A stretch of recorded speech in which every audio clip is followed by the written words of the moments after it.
2 News at 5. Skiers and snowboarders in powder heaven on opening weekend. I'm excited. It's nice to get started back into this again. Good reason to be excited. There's 5.5 feet of snow on the top of Mount Spokane. Great conditions at all the local ski areas with an even bigger storm moving in. Good afternoon. I'm Sten Wallstrom. More from Mount Spokane coming up in just a minute. First, let's get the very latest on what to expect tomorrow. Here's KRIM 2 meteorologist Randy Mann.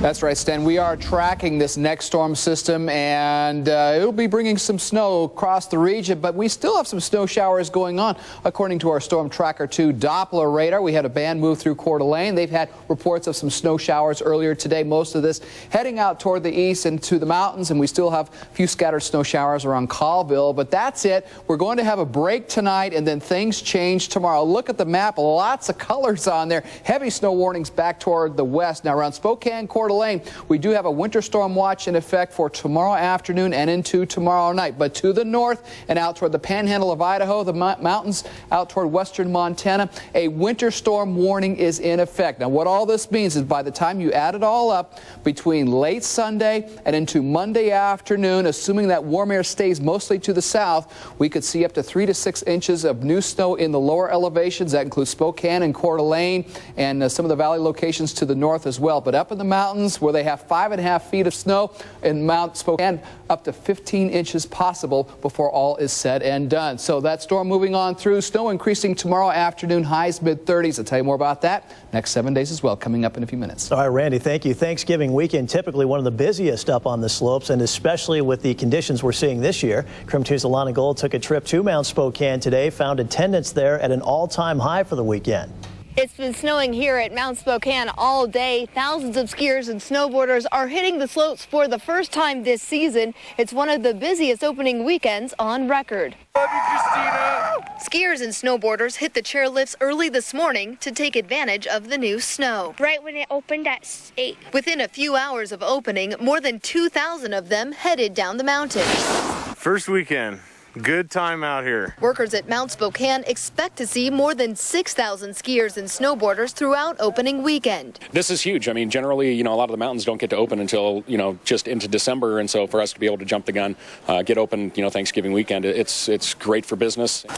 Most of the skiers and snowboarders we spoke with are regulars up here during the season. I'm excited. It's nice to get started back into this again. But not everyone. You could say it's been a while since Leon Farrell hit the slopes. Because it's been about 10 years since I last snowboarded, so it's going to be new again. Farrell spent the day reteaching himself how to do it all over again. He was also busy helping his daughter Haley ski for the first time. So far, she learns pretty quick. Conditions here at Mount Spokane weren't bad for learning either. It's not too cold, not too windy. I think it's just perfect. Workers here at Mount Spokane tell me they expect every weekend to be this busy, but say the busiest time of the year will be the weekend after Christmas. Reporting at Mount Spokane, Ilana Gold, KRIM 2 News. All right, looks great up there. Holiday travelers looking for flights out of Spokane tell KRIM 2 News they're seeing juggled prices depending on when they booked.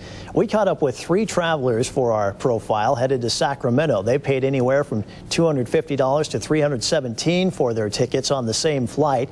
2 of them booked their flight within a few days of one another, but in this case, the cheaper flight was the one booked later. However, the 3rd passenger we spoke to waited too long, and she paid the most. It was anywhere from $700 to $500 to $300.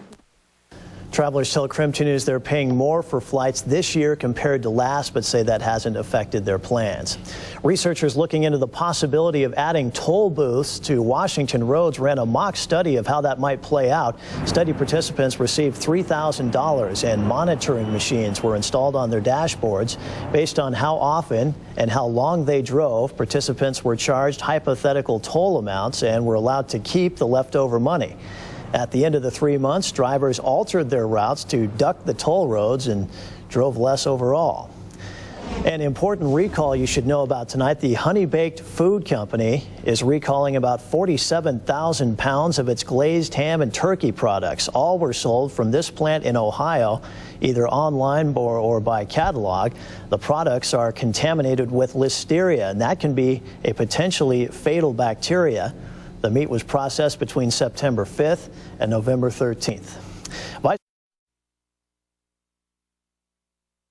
Drivers in Oregon could see some nasty conditions today. As Don mentioned, they're being warned to be careful in the mountains and in the Columbia River Gorge areas. Drivers on Oregon's coast already saw some snow this weekend. This is what Highway 26 looked like yesterday near Seaside. The elevation there is about 1,000 feet. It was a wet and cold start to the day for thousands of runners and walkers competing in the Seattle Marathon. A mixture of rain and snow pelted the athletes as they waited for the race to begin.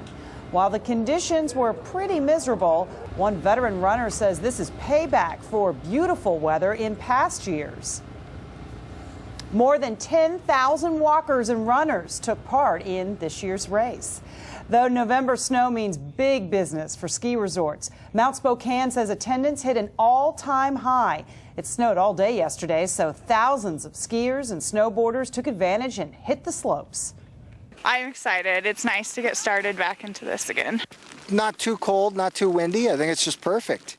Workers at Mount Spokane expect to see more than 6,000 skiers and snowboarders throughout its opening weekend. Remember to head to our website for the latest weather conditions 24 hours a day.